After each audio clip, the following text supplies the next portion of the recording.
ओम शांति। 3 मार्च 2026। बाबा के महावाक्य। मीठे बच्चे, तुम रूप वसंत हो। तुम्हारे मुख से सदैव ज्ञान रतन ही निकलने चाहिए। जब भी नया कोई आए तो उसे बाप की पहचान दो। प्रश्न: अपनी अवस्था को एक रस बनाने का साधन कौन सा है? उत्तर: संग की संभाल करो तो अवस्था एक रस बनती जाएगी।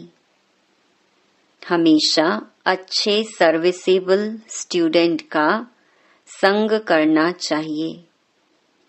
अगर कोई ज्ञान और योग के सिवाय उल्टी बातें करते हैं, मुख से रत्नों के बदले पत्थर निकालते हैं, तो उनके संग से हमेशा सावधान रहना चाहिए। गीत: रात के राही थक मत जाना। ओम शांति। ज्ञान और विज्ञान, इसको कहेंगे अल्फ और बे। बाप ज्ञान देते हैं अल्फ और बे का। दिल्ली में विज्ञान भवन है, परंतु वह कोई अर्थ नहीं जानते। तुम बच्चे जानते हो ज्ञान और योग। योग से हम पवित्र बनते हैं, ज्ञान से हमारी चोली रंगती है। हम सारे चक्कर को जान जाते हैं। योग की यात्रा के लिए भी यह ज्ञान मिलता है। वह कोई योग के लिए ज्ञान नहीं देते हैं, वह तो स्थूल में ड्रिल आदि सिखाते हैं। यह है सूक्ष्म और मूल बात। गीत भी उनसे तल्लुक संबंध रखते हैं। बाप कहते हैं, हे बच्चों, हे मूल वतन के राही, पतित पावन बाप ही सर्व का सद्गति दाता है। वही सबको रास्ता बताएंगे घर जाने का। तुम्हारे पास मनुष्य आते हैं समझने के लिए। किसके पास आते हैं? प्रजापिता ब्रह्मा कुमार कुमारियों के पास आते हैं, तो तुमको उनसे पूछना चाहिए, तुम किसके पास आए हो? मनुष्य साधु संत महात्मा के पास जाते हैं। उनका नाम भी रहता है फलाने महात्मा जी। यह तो नाम ही है प्रजापिता ब्रह्मा कुमार कुमारी। बी के तो ढेर हैं। तुमको पूछना है किसके पास आए हो। प्रजापिता ब्रह्मा तुम्हारा क्या लगता है? वह तो सबका बाप ठहरा ना। कोई कहते हैं आपके महात्मा जी गुरु जी का दर्शन करें। बोलो, तुम गुरु कैसे कहते हो? नाम ही रखा हुआ है प्रजापिता ब्रह्मा कुमारी, तो वह बाप हुआ ना कि गुरु। प्रजापिता ब्रह्मा कुमार कुमारी माना ही इनका कोई बाप है। वह तो तुम्हारा भी बाप ठहरा। बोलो, हम बीके के बाप से मिलने चाहते हैं। प्रजापिता का नाम कभी सुना है? इतने बच्चे और बच्चियां हैं। बाप का मालूम पड़े तब समझें बेहद का बाप है। प्रजापिता ब्रह्मा का भी जरूर कोई बाप होगा। तो कोई भी आते हैं, उनसे पूछना है कि किसके पास आए हो। बोर्ड पर क्या लिखा हुआ है? जबकि इतने ढेर सेंटर्स हैं, ब्रह्मा कुमार कुमारी इतने हैं, तो जरूर बाप होगा। गुरु हो न सके। पहले तो यह बुद्धि से निकले, समझें कि यह घर है, कोई फैमिली में आया है। हम प्रजापिता ब्रह्मा की संतान हैं, तो जरूर तुम भी होंगे। अच्छा, वह ब्रह्मा फिर किसका बच्चा है? ब्रह्मा विष्णु शंकर का रचयिता तो परम पिता परमात्मा शिव है। वह है ही बिंदी, उनका नाम है शिव। वह हमारा दादा है, तुम्हारी आत्मा भी उनकी संतान है। ब्रह्मा के तुम भी संतान हो, तो तुम ऐसे कहो कि हम बाप दादा से मिलने चाहते हैं। उनको ऐसे समझाना चाहिए जो उनकी बुद्धि चली जाए बाप की तरफ। समझें मैं किसके पास आया हूँ। प्रजापिता ब्रह्मा हमारा बाप है, वह है सब आत्माओं का बाप। तो पहले यह समझो हम किसके पास आए हैं। ऐसी युक्ति से समझाना है जो उनको पता पड़े कि यह शिव बाबा की संतान है, यह एक फैमिली है। उनको बाप और दादा का परिचय हो जाए। तुम समझा सकते हो सर्व का सद्गति दाता निराकार बाप है। वह प्रजापिता ब्रह्मा द्वारा सर्व की सद्गति करते हैं, उनको सब पुकारते हैं। देखते हो ना कितने बच्चे हैं जो आकर बाप से वर्षा लेते हैं। पहले उनको बाप का परिचय मिले, तब समझें हम बाप दादा से मिलने आए हैं। बोलो हम उनको बाप दादा कहते हैं। नॉलेजफुल पतित पावन वह शिव बाबा है ना। फिर समझाना चाहिए भगवान सर्व का सद्गति दाता निराकार है, वह ज्ञान का सागर है। ब्रह्मा द्वारा बेहद का वर्षा ले रहे हैं, तो वह समझें यह ब्रह्मा कुमार कुमारियां शिव बाबा की संतान हैं। वही सबका बाप है। भगवान एक है, वही आदि सनातन देवी देवता धर्म की स्थापना करते हैं।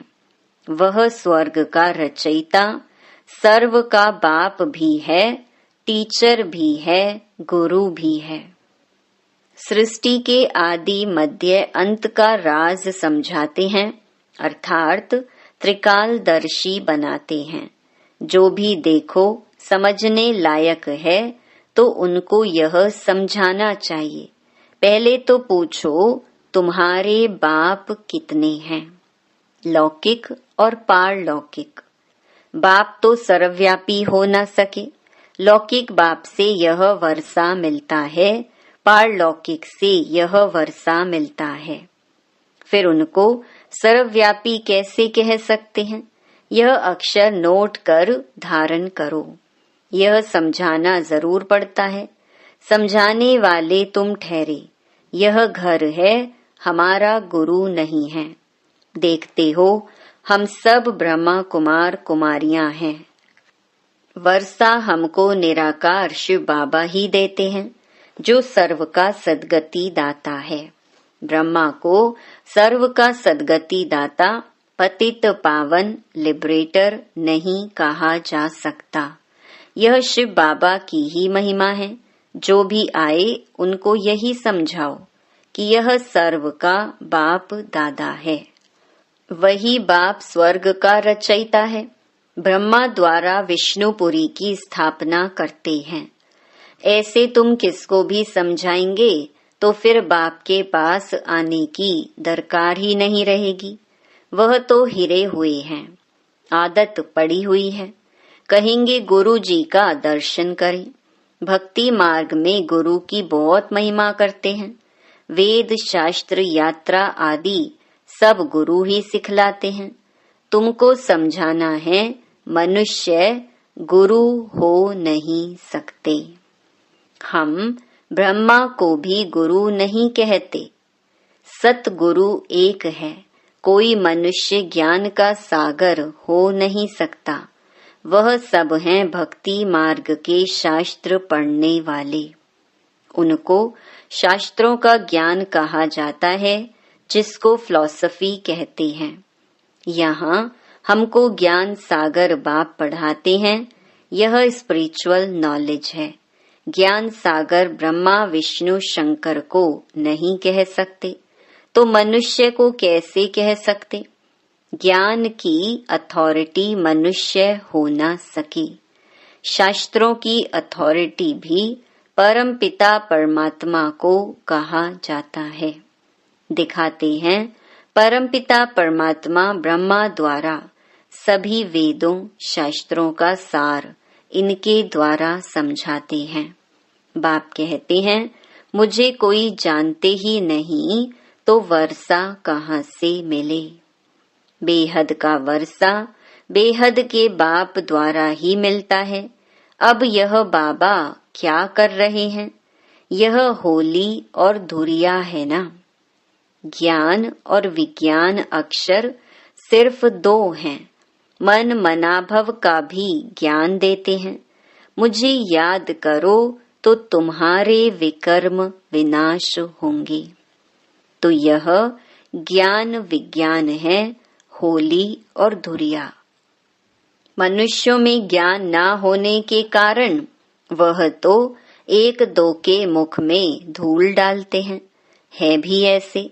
गति सदगति किसकी भी होती नहीं, धूल ही मुख में डालते हैं। ज्ञान का तीसरा नेत्र किसको भी है नहीं। दंत कथाएं सुनते आए हैं, उनको कहा जाता है ब्लाइंड फेथ। अब तुम आत्माओं को ज्ञान का तीसरा नेत्र मिला है। तुम बच्चों को बाप से वर्षे की प्राप्ति के लिए राय देनी है तो उनको पता पड़े यह वर्षा ले रहे हैं ब्रह्मा द्वारा और कोई द्वारा मिल नहीं सकता। सब सेंटर्स पर यह नाम लिखा हुआ है, प्रजापिता ब्रह्मा कुमार कुमारियां। अगर गीता पाठशाला लिखें तो कॉमन बात हो जाती है। अब तुम भी बीके लिखो तब तो बाप का परिचय दे सको।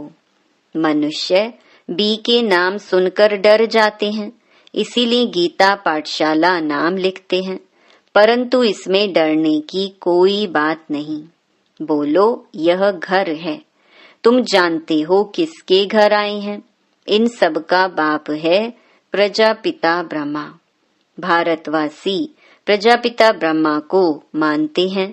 क्रिश्चियन भी समझते हैं आदि देव होकर गए हैं, जिसके यह मनुष्य वंशावली है। बाकी वह मानेंगे तो अपने क्राइस्ट को ही। क्राइस्ट को बुद्ध को फादर समझते हैं। सिजरा है ना। असुल में बाप ने ब्रह्मा द्वारा आदि सनातन देवी देवता धर्म की स्थापना की है। वह हो गया ग्रेट ग्रेट ग्रैंड फादर। पहले बाप का परिचय देना है। वह कहे हम आपके बाप से मिलने चाहते हैं। बोलो वर्षा शिव बाबा से मिलता है, ना कि ब्रह्मा बाबा से। तुम्हारा बाप कौन है? गीता का भगवान कौन है? आदि सनातन देवी देवता धर्म की स्थापना किसने की? बाप नाम कहने से समझेंगे यह सब ब्रह्मा कुमार कुमारियां शिव बाबा की औलाद हैं। वर्षा मिलता है शिव से ब्रह्मा द्वारा, गति व सदगति का। वह इस समय हमको जीवन मुक्ति दे रहे हैं, बाकी सब मुक्ति में चले जाएंगे। यह ज्ञान तुम बच्चों की बुद्धि में रहना चाहिए। कोई भी आए तो उनको समझाओ किसको मिलने चाहते हो। वह तो हमारा भी और तुम्हारा भी बाप है। गुरु गोसाई तो है ही नहीं। यह तो तुम समझते हो, जैसे कि होली धुरिया कराते हो। नहीं तो होली धुरिया का कोई अर्थ नहीं निकलता। ज्ञान से चोली रंगते हो। आत्मा इस चोले के अंदर है। वह पवित्र बनने से शरीर भी पवित्र मिलेगा। यह तो पवित्र शरीर नहीं है, यह खलास हो जाना है। गंगा स्नान शरीर को कराते हैं, परंतु पतित पावन बाप के सिवाय कोई है नहीं। पतित आत्मा बनती है तो आत्मा पानी के स्नान से पावन हो नहीं सकती। यह किसको पता नहीं। वह तो आत्मा सो परमात्मा कह देते हैं।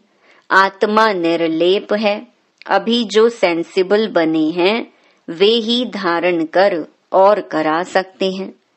जिन बच्चों के मुख से सदैव रतन ही निकलते उनको रूप बसंत कहा जाता है। सिवाय ज्ञान विज्ञान के बाकी आपस में कुछ भी लेन देन करते हैं, गोया पत्थर ही मारते हैं। सर्विस बदले डिसर्विस करते हैं। 63 जन्म एक दो को पत्थर मारते आई। अब बाप कहते हैं तुमको ज्ञान विज्ञान की बातें कर दिल को खुश करना है। झरमुई झगमुई की बातें नहीं सुननी चाहिए।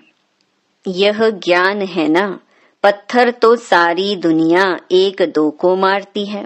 तुम बच्चे तो रूप बसंत हो। तुमको ज्ञान विज्ञान के सिवाय न कुछ सुनना है न सुनाना है। जो उल्टी बातें करते हैं उनका संग ही खराब है। जो बहुत सर्विस करने वाले हैं उनका संग तारे। कोई ब्राह्मण रूप बसंत हैं, कोई ब्राह्मण बनकर फिर उल्टी सुल्टी बातें करते हैं। ऐसे का संग नहीं करना चाहिए और ही नुकसान कर देंगे। बाबा बार बार सावधानी देते हैं। उल्टी सुल्टी बातें एक दो में कभी ना करो, नहीं तो अपनी भी सत्यानाश दूसरे की भी सत्यानाश कर देते हैं। तो फिर पद भ्रष्ट हो पड़ता है। बाबा कितना सहज सुनाते हैं। शौक होना चाहिए बाबा हम जाकर बहुतों को यह नॉलेज देते हैं। वही बाप के सच्चे बच्चे हैं। सर्विसेबल बच्चों की बाप भी महिमा करते हैं। उनका संग करना चाहिए। कौन अच्छे स्टूडेंट का संग रखते हैं बाबा से पूछो तो बता सकते हैं। किसका संग करना चाहिए। कौन बाबा के दिल पर चढ़े हुए हैं वह झट बताएंगे। सर्विस करने वालों का बाबा को भी रिगार्ड है। कोई कोई तो सर्विस भी नहीं कर सकते हैं। ऐसे बहुतों को खराब संग मिलने से अवस्था नीचे ऊपर हो जाती है। हाँ, कोई स्थूल सर्विस में अच्छे हैं, वह भी अच्छा वर्षा पा लेते हैं। अल्फ और बे समझना तो बड़ा सहज है। कोई को भी सिर्फ बोलो, बाप को और वर्षे को याद करो, बस अक्षर ही दो हैं, अल्फ और बे। यह तो बिल्कुल सहज है। कोई भी आए तो उनको सिर्फ कहो बाबा का फरमान है, माँ में कम याद करो बस। सबसे बड़ी खातिरी यह है। बाप कहते हैं मुझे याद करो तो तुमको स्वर्ग का वर्षा मिल जाएगा। हर सेंटर में ऐसे नंबर वार हैं। कोई तो डिटेल में समझा सकते हैं, नहीं समझा सकते हैं तो सिर्फ यह बताओ। कल्प पहले भी बाप ने कहा था कि माँ में कम याद करो और कोई भी देहधारी देवता आदि को भी याद ना करो। बाकी झरमुई झगमुई फलाना ऐसे कहते हैं, यह करते हैं, कुछ भी नहीं करो। यह बाबा ने तुमको होली और धुरिया खिलाया। बाकी रंग आदि लगाना तो आसुरी मनुष्यों का काम है। कोई किसकी ग्लानी बैठ सुनाए तो नहीं सुनना चाहिए। बाबा कितनी अच्छी बातें सुनाते हैं। मन मना भव मध्याजी भव। कोई भी आए तो उसको समझाओ शिव बाबा सबका बाप है। वह तो कहते हैं मुझे याद करो तो स्वर्ग का वर्षा मिलेगा। गीता का भगवान भी वह है। मौत सामने खड़ा है तो तुम बच्चों का काम है सर्विस करना, बाप की याद दिलाना। यह है महान मंत्र जिससे राजधानी का तिलक मिल जाएगा। कितनी सहज बात है, बाप को याद करो और कराओ तो बेड़ा पार हो जाएगा। अच्छा, मीठे मीठे सिकिलधे बच्चों प्रति मात पिता बाप दादा का याद प्यार और गुड मॉर्निंग। रूहानी बाप की रूहानी बच्चों को नमस्ते। धारणा के लिए मुख्य सार। पहला, सेंसिबल बन सबको बाप का परिचय देना है। मुख से कभी पत्थर निकाल डिससर्विस नहीं करनी है। ज्ञान योग के सिवाय दूसरी कोई चर्चा नहीं करनी है। दूसरा, जो रूप वसंत हैं, सर्विसेबल हैं, उनका ही संग करना है। जो उल्टी सुल्टी बातें सुनाएं, उनका संग नहीं करना है। वरदान, नॉलेज द्वारा रावण के बहु रूपों को जानकर उसकी अट्रैक्शन से मुक्त रहने वाले हिम्मतवान भव। जो बच्चे नॉलेज द्वारा रावण के बहु रूपों को अच्छी तरह से जान गए हैं, उनके आगे वह नजदीक भी नहीं आ सकता। चाहे सोने का चाहे हीरे का रूप धारण करे, लेकिन उसकी अट्रैक्शन में नहीं आएंगे। ऐसी सच्ची सीताएं बन लकीर के अंदर रहने का लक्ष्य रख हिम्मतवान बनो। फिर यह रावण की बहु सेना वार करने के बजाय आपकी सहयोगी बन जाएगी। प्रकृति के 5 तत्व और 5 विकार ट्रांसफर होकर आपकी सेवा के लिए आएंगे। स्लोगन, सेवाओं में सफलता प्राप्त करना है तो निर्माण चित्त की विशेषता को धारण करो। ये अव्यक्त इशारे निश्चय के फाउंडेशन को मजबूत कर सदा निर्भय और निश्चिंत रहो। विजयी बनने का फाउंडेशन है निश्चय। फाउंडेशन अगर पक्का है तो बिल्डिंग हिल नहीं सकती, निश्चिंत रहते हैं। अगर फाउंडेशन कच्चा है तो थोड़ा सा भी तूफान आएगा, थोड़ी भी धरनी हिलेगी तो भय होगा कि यह बिल्डिंग हमारी गिर नहीं जाए या क्रैक दरार नहीं हो जाए। लेकिन निश्चय का फाउंडेशन पक्का होगा तो निर्भय और निश्चिंत रहेंगे। अच्छा, ओम शांति।